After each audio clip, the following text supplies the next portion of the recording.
Bon, quand le Canard enchaîné et puis le Nouvel Observateur en juin 2011 ont lancé contre moi une attaque avec des scuds assez virulents, déclarant que j'occupais un emploi fictif, j'ai commencé par hurler de rire parce que c'était tellement absurde, tellement loin de la vérité et tellement facile à vérifier que ça m'a fait plutôt rigoler. Puis je me suis aperçu après que comme beaucoup de gens ignorent totalement le fonctionnement de la fonction publique et les règles de l'administration française, comme beaucoup de gens aussi pensent que c'est marqué dans le journal donc ça doit être vrai, et ben, je me suis rendu compte qu'il fallait malgré tout mettre les choses au point. Alors j'ai vu en particulier que sur internet on m'accusait, et ça revient en boucle, bon, c'est le système d'internet, de 3 choses. Alors je vais les préciser très clairement puis je vais y répondre très clairement, et je pense que tous ceux qui sont de bonne foi et même ceux qui sont de mauvaise foi à mon avis seront obligés d'être convaincus. Premièrement, j'aurais été payé pour des cours que je n'aurais jamais fait, ce qui fait que je serais un absentéiste chronique, ce qui en effet, si c'était le cas, serait totalement scandaleux, surtout de la part d'un ancien ministre de l'Éducation. Deuxième accusation, le président de mon université aurait réclamé à Matignon qu'on rembourse les cours que je n'aurais pas fait, et Matignon aurait remboursé des cours que je n'aurais pas fait, tout ça sur le dos du malheureux contribuable. Alors là aussi, si c'était le cas, ce serait carrément atroce, et d'ailleurs je rassure tout de suite ceux qui m'écoutent, si c'était le cas, je serais mis en examen dans le quart d'heure. Et puis troisième chose que je suis censé avoir faite, eh bien c'est que je présiderais un organisme fantôme, une espèce de fromage d'emploi fictif où je serais payé à ne rien faire. Bon, alors d'ailleurs je ne sais pas trop si je suis payé pour des cours que je n'ai pas fait ou pour l'emploi fictif que je suis censé occuper, mais enfin voilà les 3 reproches qui me sont faits. Donc tout ça est totalement absurde, c'est sans aucun rapport même embryonnaire avec la vérité, puis je vais expliquer très clairement pourquoi, il n'y a pas de secret et c'est très facile à comprendre. Premièrement, j'ai enseigné pendant 20 ans. J'ai passé la grecque de philo en 75 et puis j'ai passé après un doctorat d'État, une agrégation de sciences politiques, donc j'ai été professeur au lycée, puis j'ai été chercheur au CNRS, et puis après j'ai enseigné à l'université, j'ai fait la préparation à l'agrégation de mes étudiants à la rue d'Ulm, et puis à l'université de Lyon, où j'ai dirigé les centres de recherche, et puis où j'étais donc professeur titulaire, où je dirigeais les thèses de doctorat, et puis j'ai été professeur à l'université de Caen, et puis finalement j'ai été nommé à l'université de Paris 7. Et en 1995, François Bayrou m'a proposé d'être président du Conseil national des programmes.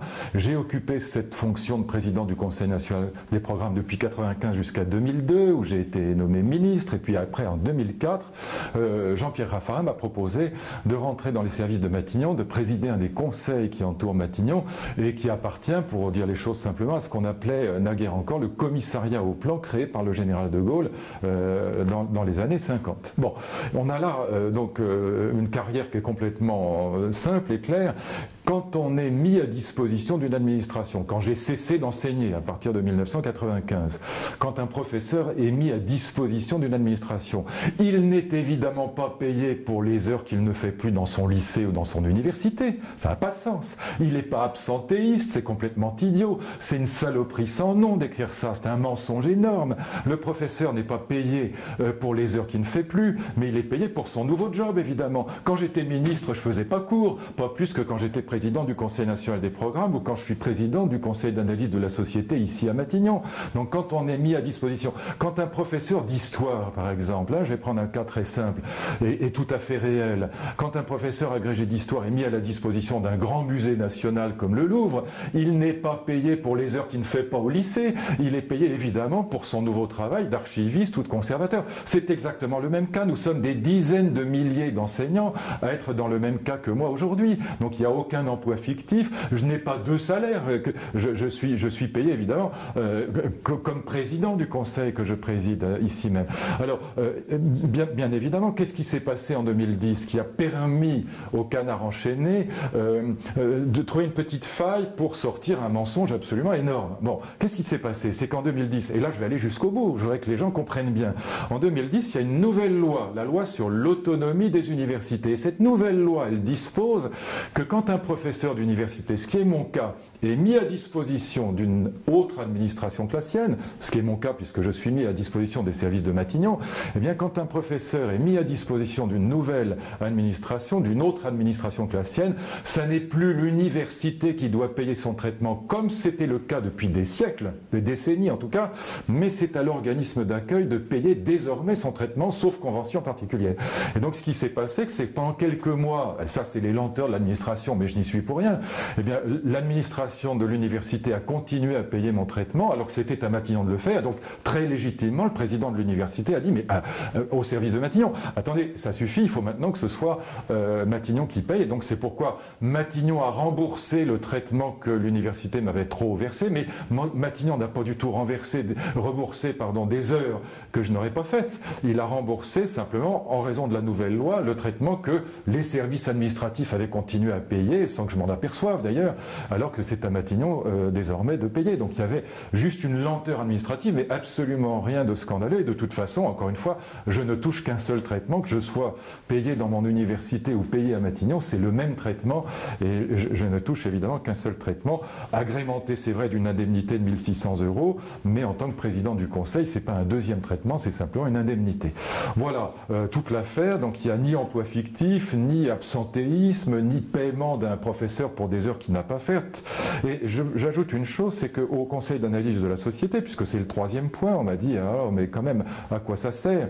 Eh bien, le conseil d'analyse de la société, d'abord, je précise que tous les membres de ce conseil sont bénévoles, ils ne sont pas payés, et que par ailleurs, nous avons produit, il suffit d'aller sur le site du conseil pour voir notre travail, et notamment, c'est nous qui avons fait ce rapport sur le service civique, c'est nous qui avons intégralement conçu la nouvelle mouture du service civique. C'est évidemment des centaines d'heures de travail, et je précise une chose, c'est que si on avait demandé, comme hélas c'est de plus en plus le cas, à une agence privée de faire ce travail, ça aurait coûté environ 10 à 15 fois plus cher qu'au conseil d'analyse de la société, qui doit être d'ailleurs le conseil qui a le plus petit budget de France. Bon, j'ajoute que j'ai lu un peu partout dans la presse, et encore au mois d'octobre dans le Canard enchaîné, que je n'avais jamais mis les pieds dans mon université de Paris 7, que je n'y avais jamais fait cours. J'ai même lu ça dans l'Express. Qu'est-ce que vous voulez que je fasse? J'ai fait cours dans cette université, j'ai fait cours de manière bénévole. Le cours a été publié aux éditions Odile Jacob, ça s'appelle Qu'est-ce que l'homme, avec mon ami Jean-Didier Vincent, et j'ai dit dizaines, peut-être des centaines de témoins de ce cours. Qu'est-ce que vous voulez que je fasse quand on écrit dans la presse, et on le répète en boucle partout sur Internet, Luc Ferry n'a jamais fait cours dans son université, alors que j'ai tellement fait cours, si je puis dire, que c'est même publié le cours, et que c'est publié comme cours. Qu'est-ce que vous voulez que je fasse? Bon, donc les mensonges, ça suffit. Alors j'ai lu un article correct dans la presse sur ce sujet, et c'est amusant, c'est pour ça que je vais le citer, c'est dans Marianne, un journal qui depuis 2 ans, 3 ans n'a cessé de m'allumer, mais alors vraiment, y compris en une, jamais ils m'ont fait le moindre cadeau. Et d'ailleurs, y compris dans cet article-là, je suis critiqué par ailleurs. Bon, mais voilà ce qu'écrit Jacques Dion. Alors vous pouvez le vérifier là aussi dans le Marianne du 18 juin 2011, et voici ce qu'il écrit à propos de cette affaire qu'a soulevé le Canard et de façon honteuse, immonde, repris Laurent Geoffrin dans le Nouvel Observateur, ce qui est vraiment inimaginable. Voilà ce qu'écrit Jacques Dion. Comme de nombreux autres enseignants, le philosophe, c'est-à-dire moi, Luc Ferry, a été détaché de son poste de professeur à l'université Paris 7 en juillet 2004, époque à laquelle il a été nommé président du conseil d'analyse de la société, CAS, organisme rattaché à Matignon. C'est donc ce que je viens de vous expliquer. Depuis cette date, il continue de percevoir son salaire de 4 300 €, complété par une prime de 1 800 € pour sa fonction de président. C'est 1 600, mais ça revient au même.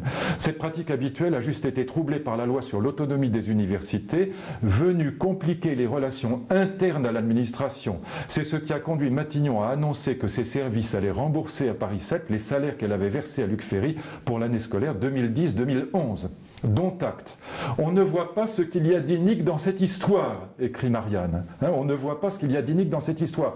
Quoi qu'on pense du pédigré de ses participants, très sélectifs, le CAS effectue un travail réel. Le CAS effectue un travail réel. Voilà ce que dit Marianne, pas mes potes, même si on peut contester ses choix. Le salaire de Ferry n'a rien de mirobolant. En effet, c'est probablement, si on compte les avantages en nature, ça doit être 2 ou 3 fois moins qu'un recteur. Bon, j'ai rien contre les recteurs, c'est pas ça, c'est parfaitement légitime, leur salaire est tout à fait légitime, mais le mien est 2 à 3 fois inférieur. Bon, alors que j'ai été ministre quand même. Bon, donc ça, ce qu'écrit Marianne, le salaire de Ferry, même si le salaire de Ferry n'a rien de mirobolant, son statut n'a rien d'offensant. Il est donc étonnant de le traiter en escroc de la République. Il est encore plus surprenant de voir 2 éminences du Parti socialiste, Ségolène Royal et Manuel Valls, embouchez la trompette du profiteur pris la main dans le sac. Voilà ce qu'écrit donc Marianne, et c'est vrai que c'est scandaleux, notamment de la part de Ségolène Royal, qui avait à son cabinet, quand elle était ministre, des professeurs mis à disposition de son cabinet, exactement, mais mot pour mot, à la virgule près, dans la même situation que moi. Et elle allait dire après, ah, il faudrait que Luc Ferry rembourse son salaire. Bon, tout ça est immonde, et donc tout ça relève du mensonge, vraiment de la saloperie, je ne peux pas dire les choses autrement. Et donc, voilà, je demande que ça cesse. J'ajoute une dernière chose, et je m'arrête là. J'ai refusé d'être député européen. Et le président de la République a beaucoup insisté auprès de moi pour que je sois député européen. Je l'ai refusé parce que je pensais simplement, je n'ai rien contre les députés européens, mais que ma présence n'était pas indispensable. C'était un poste très très bien payé, très agréable, une magnifique occasion aussi de voyager, de rencontrer des gens sympathiques. J'ai refusé parce que j'ai autre chose à faire et que je travaille ici au Conseil d'analyse de la société. On m'a proposé également d'être à nouveau membre du Conseil économique et social. Je l'ai refusé. Il y a des gens qui vendraient père et mère pour être au Conseil économique et social. J'ai refusé là aussi parce que ça n'était pas, me semble-t-il, une urgence que d'aller au Conseil économique et social pour moi. Et j'ai également refusé d'être ambassadeur à l'UNESCO. Là aussi, un poste très agréable, très bien payé. Si mon but dans l'existence était d'occuper un fromage, croyez-moi, je n'aurais eu aucune difficulté à y parvenir. J'écris mes livres, j'ai été, comme je l'ai dit, professeur pendant des années. Je vois encore sur Internet que j'ai pris ma retraite pour que tout ça s'arrête parce que j'en avais par-dessus la tête. Et je vois encore des gens sur Internet qui disent « Ah oui, il peut prendre sa retraite parce qu'il a des revenus par ailleurs. » Oui, j'ai des revenus par ailleurs, c'est mes droits d'auteur. Alors si franchement, c'est scandaleux en France d'écrire des livres et d'avoir des droits d'auteur, eh ben j'ai plus qu'à me pendre sous un fraisier. Voilà ce que je voulais dire.